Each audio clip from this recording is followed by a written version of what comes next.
The boy was going to drown. That was the only thought running through Staff Sergeant Delgado's mind as he watched the 15-year-old thrash in the shallow end of the base pool, panicking in a way that had nothing to do with water depth and everything to do with the darkness behind his eyes. It was the third session. Third time Delgado had tried every technique in the Army's Warrior Transition Program manual for hydrotherapy with combat trauma patients. Third time the kid, Private First Class Marcus Webb, 19 years old on paper, 15 in the eyes, had shut down completely the moment his body touched the water. He wasn't drowning physically. The water came to his chest, but something in Marcus Webb had decided, on a cellular level, that water meant death, and no amount of breathing exercises or therapeutic language was going to argue it out of him. "Easy, Webb. I've got you. Look at me. Look at me. Look at me face." Webb couldn't look at anyone's face. His eyes were somewhere else entirely, fixed on a horizon only he could see, somewhere in Kandahar province, where his Humvee had rolled into a flooded wadi 18 months ago and stayed there long enough to kill 2 of his 4 crewmates before anyone could pull them out. He hadn't spoken more than 12 words in a row since the medevac flight. Delgado guided him to the pool steps, and Webb climbed out and sat on the concrete with his knees pulled to his chest, shaking. Not from cold. The water was 82 degrees. The shaking came from somewhere the thermometer couldn't reach. The facility psychologist, Dr. Reyes, made a note on her clipboard. She was a good doctor. Patient, thorough, genuinely invested. She had tried EMDR, prolonged exposure, cognitive processing therapy. Webb participated the way a stone participates in a river, present, unmoved, letting everything flow around him. "We'll try again Thursday," she said, not to Webb, but to Delgado, because Webb had already retreated to the place inside himself where Thursday didn't exist. That was when the door at the far end of the natatorium opened. The man who came through it was not supposed to be there. The Fort Carson Warrior Transition Unit was a secured facility. Visitors required pre-authorization, escort, and a badge that turned green when you held it to the reader. This man had none of those things. What he had was a toolbox, a gray work shirt with the name of a civilian maintenance contractor, stitched above the pocket, and the unhurried walk of someone who had never in his life gone anywhere he wasn't supposed to be. He was old, mid-60s at least, maybe more. His hair had gone the color of winter grass, cut short and neat. His face was the kind of face that a lot of weather makes, lined deep around the eyes, carrying the permanent slight squint of a man accustomed to scanning distances. He moved without wasted motion, each step placed with a quiet precision that had nothing to do with plumbing repair. He crossed to the far wall where a pressure gauge had apparently been flagged for maintenance, set his toolbox down, and opened it. He didn't look at the pool. He didn't look at Webb. He pulled out a wrench and began working. "Sir," Delgado called across the water, "this is a restricted therapy session. I'm going to need you to come back at 1400. The man looked up, glanced at Delgado with pale gray eyes, and nodded once. "Understood," he said. His voice was unhurried, a flat Midwestern vowel, the kind that came from somewhere with more sky than people. "I'll be out of your way in 5 minutes. Gauge is already showing red. If I don't reset the valve today, you'll lose pressure to the filtration system by tonight." Delgado looked at Dr. Tamer and Stemi tonight. Reyes. She gave a small shrug. Practical problem, practical answer. The man went back to his work. For 2 minutes, nothing changed. Webb sat on the steps with his arms around his knees, a 19-year-old boy wearing a 60-year-old man's exhaustion. The facility hummed. The water lay flat and still. Somewhere in the mechanical room beyond the wall, something clicked into alignment. Then the maintenance man did something strange. He didn't sing, exactly. It was quieter than that, more like a sound he was making for himself, under his breath, barely audible above the ventilation system.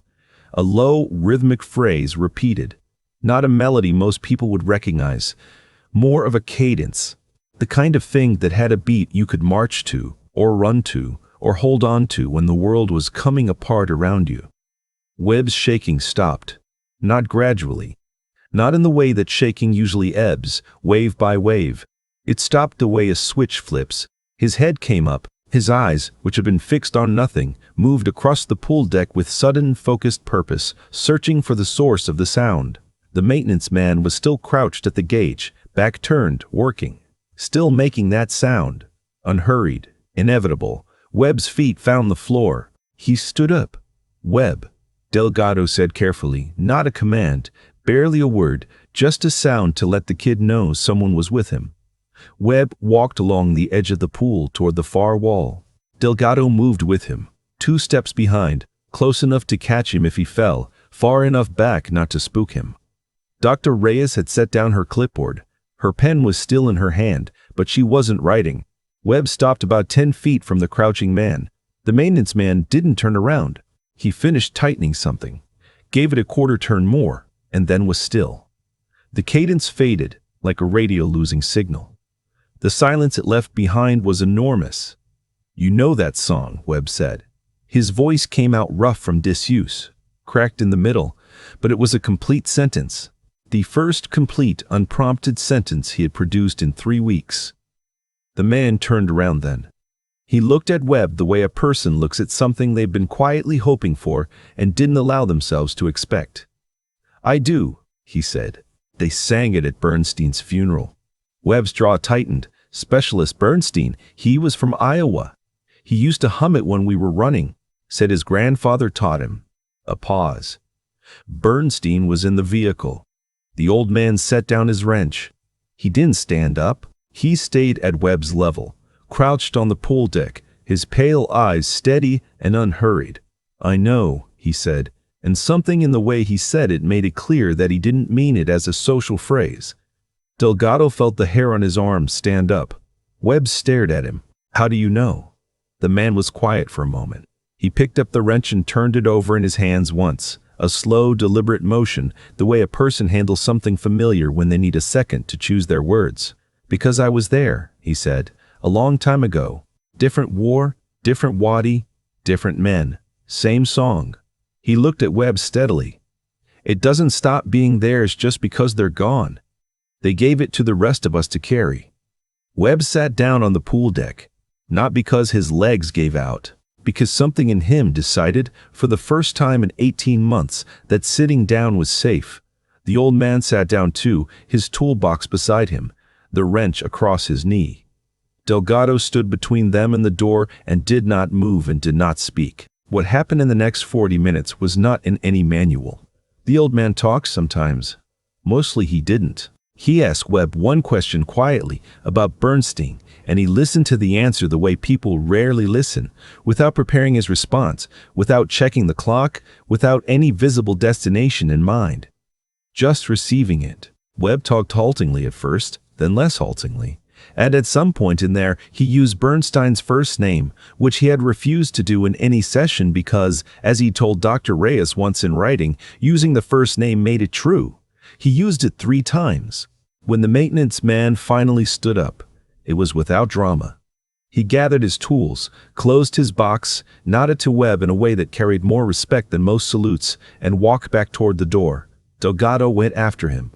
"Sir, I need your name and contractor ID." The man stopped and turned. He looked at Delgado for a moment, the same assessing, weighing look he'd given the pressure gauge before touching it. "Crawford," he said. "Bill Crawford. ID's with the facilities office. I signed in downstairs." He pushed through the door and was gone.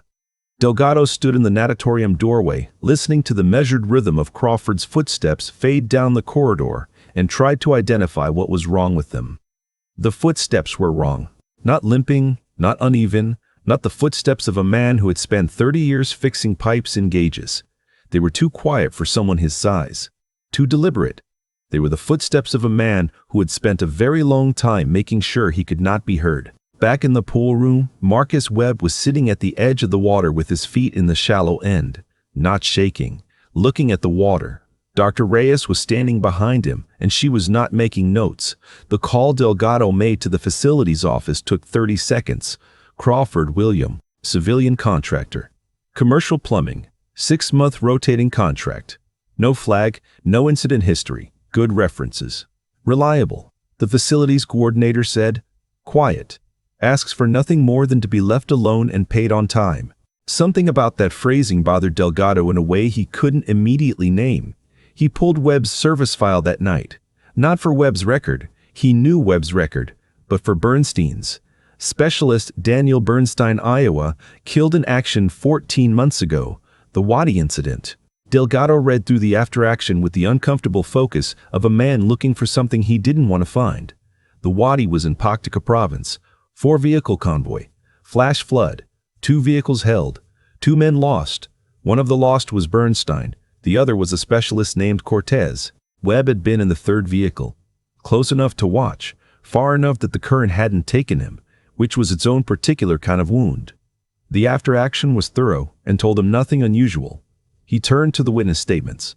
He read them twice. He was about to close the file when he noticed a line in the section marked Coordinating Units, a designation he didn't recognize at first, a unit identifier that didn't map to anything in the standard TO&E. He'd seen those before. Once, years ago, in a very different kind of file. They meant the unit in question was classified above his access tier. Someone else had been in that valley. He set the file down and stared at his ceiling for a while. In the morning, he went back to the natatorium at 0600 before anyone else arrived. He walked the perimeter slowly, the way his first sergeant had taught him to walk a site, looking not for what was there, but for what shouldn't be and wasn't. The pressure gauge on the far wall was a standard commercial unit, unremarkable. He leaned close and looked at the fitting Crawford had tightened the day before. It had not been loose. There was no wear mark, no corrosion ring, nothing to indicate a pressure problem had ever existed. The fitting was, and had been, perfectly fine. Crawford had not come to fix anything. He found Dr. Reyes in her office at 0730. He laid out what he had, carefully, in the way he'd been trained to present intelligence. Chronological, factual, without the conclusions he couldn't yet support. The cadence. Webb's response. The footsteps. The unit identifier in the file, the pristine fitting. Reyes listened without interrupting. When he finished, she was quiet for a moment. "You think he knew Bernstein?" she said. It wasn't a question. "I think he knew Bernstein's grandfather," Delgado said, "or served with him, or served with someone who did. That cadence isn't something you pick up. It gets handed down." "He reached Webb in 40 minutes, Reyes said. "I've been trying for 11 weeks. "I know. So what do you want to do?" Delgado thought about the footsteps, the deliberate, careful quiet of them. He thought about the look Crawford had given him when asked for his name. Not nervous, not evasive, just that brief, measuring pause of a man deciding exactly how much of a door to open. "I want to know who he is," Delgado said, "and I want to do it carefully." The inquiry he made was low-key by design. Not through official channels, not yet.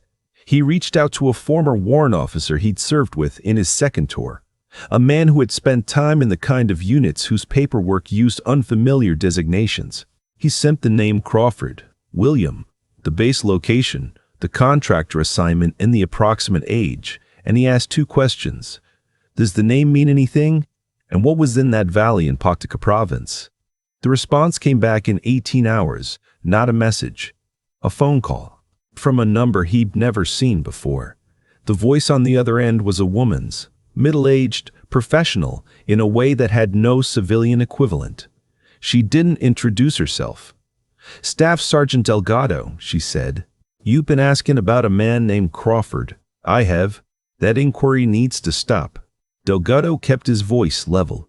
A civilian contractor accessed a restricted therapy session and produced a result 11 weeks of clinical treatment couldn't achieve. That's a security matter as much as a medical one.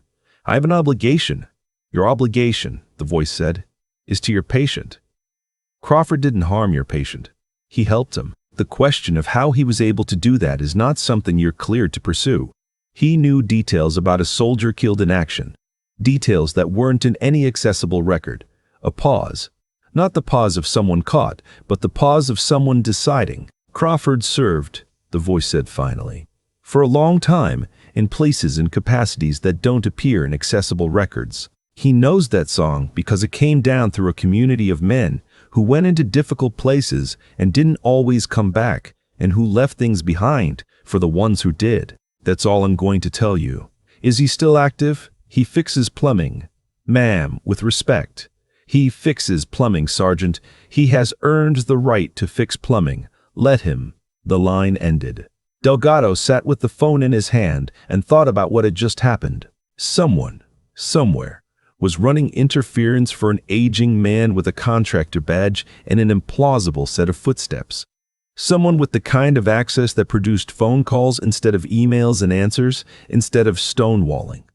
They were protecting him not because he was dangerous. They were protecting him because he was done, and he had earned being done, and they didn't want the world pulling at him again. He understood that in the abstract. He'd seen what the world did to men who couldn't finish being done. He also understood that Marcus Webb had put his feet in the water. He went looking for Crawford the old-fashioned way, the way that didn't trigger any systems or notifications. He asked around. The facilities coordinator knew him as reliable and prompt. The motor pool mechanic said Crawford had once, while waiting for a parts order, diagnosed and corrected a fuel injection problem in the post commander's vehicle that the motor pool had been chasing for a month. He'd done it without being asked, without comment, and hadn't mentioned it again. The woman who ran the base exchange cafe said he came in on Tuesdays, ordered black coffee and whatever the soup was, and read a physical newspaper, which she found endearing and slightly antique. He never talked about himself. He went to the cafe on Tuesday. Crawford was at the corner table with his newspaper. He looked up when Delgado came in, the same way he'd looked up in the natatorium, registering, assessing, arriving at a conclusion about the level of threat before the person had finished crossing the room. It was a professional reflex, so deeply embedded it had become indistinguishable from relaxation. Delgado got coffee and sat down across from him without asking. Crawford folded his newspaper. He didn't look bothered. He looked like a man who had been expecting this visit and had simply been waiting to see when it would arrive. "I got a call," Delgado said, "telling me to let it go." "Sounds like good advice," Crawford said. "I can't, because of the boy. Because of the boy."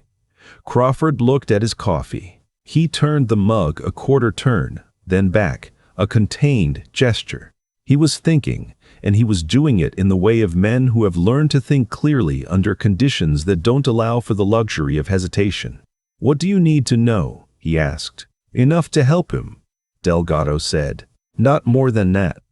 Crawford looked at him steadily for a moment.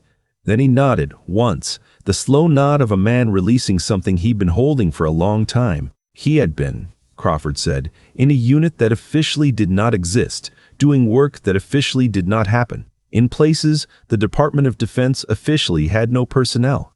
He said this without pride and without apology, the way a man states the weather. For nearly 28 years, he had gone into the hard places, the contested valleys and the border regions and the mountain passes that the maps marked as empty because the maps were lies, and he had done hard things. Part of those hard things involved, occasionally, the aftermath. The ones who came back from the hard places carrying what Webb was carrying. Not officially. He had no clinical training, no certification, but the unit had developed, over decades and across generations, an informal understanding of what the men needed, what the therapeutic protocols couldn't reach, what required not a technique, but a person who had actually been there. They called it, with the flat practicality of men allergic to sentiment, going back in. One veteran reaching back for a younger one who was still inside. Bernstein's grandfather had served in the same circles, a generation before. The cadence was real. An old marching rhythm passed laterally through that closed community, modified over time, belonging to no specific branch or unit, but recognizable to anyone who had come through those particular training pipelines. Crawford had carried it for 30 years. He had used it before, when the situation was right, when he happened to be in proximity and the official channels had run out of answers. He was careful about it, quiet about it. He was not supposed to exist in the capacity in which he sometimes still functioned, and the people who had agreed to let him retire in peace had asked only that he stay invisible. He had intended to stay invisible in the natatorium. He genuinely had a work order for the gauge. It was flagged as borderline in the system, which he'd checked before going in, because Crawford did not go anywhere without checking first. He had not planned to speak. He had not planned to make the sound that stopped Webb's shaking. It had simply happened. The way breathing happens. involuntary and necessary, because the boy was struggling and the sound was the right tool for the moment. And Crawford had never in his life been able to walk past the right tool and leave it unused. "How many times have you done this?" Delgado asked. "A few," Crawford said. "On bases, in hospitals, in a parking lot once, wherever I happened to be working when the need presented itself." Delgado thought about that, about a man who had traded one form of service for another, quieter form, carried in a contractor badge and a set of footsteps that made no sound. "He used Bernstein's name," Delgado said. Crawford nodded. He needed to say it out loud. He'd been holding it in like it was something he could keep safe by not touching. He turned his coffee mug again. "You can't keep them safe by not touching them. You keep them safe by saying them, by putting them into the air where they belong. We've tried to get him to do that for 11 weeks. You were asking him to give something up," Crawford said. "I wasn't asking him for anything. There's a difference." He said it simply, without criticism, but Delgado felt it land. They sat in silence for a moment, the cafe quiet around them. "I'm not going to report this," Delgado said finally. Crawford raised his eyebrows slightly, not surprised exactly, but noting the statement. "But I want to ask you something," Delgado continued. "Off the record. Outside any channel." He waited a beat. "Webb's going to need more than one session. Whatever you did in there, it opened a door he's been holding shut for 18 months. That door needs to stay open long enough for him to walk through it. Dr. Reyes is good, but she needs—" He stopped. Tried again. "She needs to understand something about what those men carry in there, not clinically, the other way." Crawford was quiet for a long moment. He looked out the cafe window at the flat Colorado sky, the way a man looks at a horizon he's crossed before and is calculating whether he has the legs to cross again. "I'm not a therapist," he said. "I know. I'm a retired man who fixes things. I know that too." Another silence. The newspapers sat folded on the table between them. The headlines were about things happening in cities far from Fort Carson, in a world that operated on different frequencies than the one the two men at the corner table inhabited. 3 sessions, Crawford said at last. "I'll come in with the maintenance crew. No fanfare. I sit nearby. I don't interfere with Dr. Reyes's work. If the moment presents itself, I present. If it doesn't, I don't.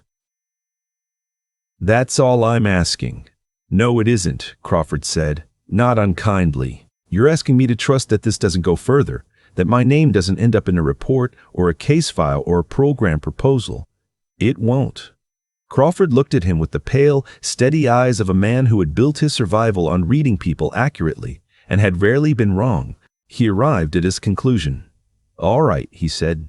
He picked up his newspaper, refolded it with the habitual neatness of a man who had always maintained order in his physical surroundings because other things were not always orderable, and stood up. He set $3 on the table beside his mug, the coffee, and $1 for the girl who'd brought it. "Tuesday mornings I'm usually here," he said. "If something changes with the boy, you know where to find me." He walked out of the cafe with those quiet, precisely placed footsteps, past the girl at the counter who said goodbye to him and called him Mr. Crawford in the comfortable way of someone who had seen him enough times that he'd become part of the scenery, the ordinary, reassuring scenery of a base cafe on a Tuesday morning. An old man with a newspaper and a contractor badge, unremarkable as a water tower, as necessary as one too. Over the following weeks, Marcus Webb learned to put his feet in the water, then his waist. The shaking came and went. Dr. Reyes adjusted her approach in ways she noted in her file without describing their origin, because some things are better recorded as results than methods. Crawford appeared twice more, briefly, near the pool deck or in the corridor outside the therapy wing, and each time something in Webb's posture eased slightly, the way a compass settles when it finds north. They never spoke at length again. They didn't need to. What it needed saying had been said the first time, in a room full of water and fluorescent light, between a boy who couldn't find the surface and an old man who had been underwater too, long ago, in a different kind of dark.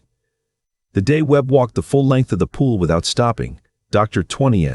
Reyes turned to write a note and found that the maintenance man who'd been checking the lights at the far end of the room was gone. No tools left behind, no noise of departure. just the light fixtures working perfectly, as they always had, and the sound of Webb's hands hitting the wall at the far end, and his rough, surprised laugh, the first real laugh, rising up into the high ceiling of the natatorium and staying there. Delgado heard about it secondhand. He went to the cafe the following Tuesday. Crawford's corner table was empty. The girl at the counter said he'd finished his contract the week before. "Very nice man," she said. "Tipped well, always said please and thank you, never any trouble at all." Delgado sat in the empty corner and drank his coffee, and thought about what it meant to do good in the world in such a way that the world can't quite account for it.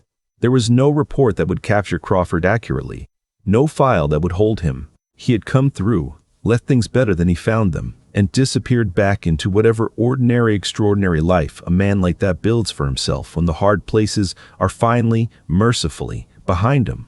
On the table where Crawford always set his newspaper, someone had left a copy of the previous week's edition, neatly folded, already read. Delgado looked at it for a long moment, then left it where it was. Some things are meant to be passed on and left behind at the same time.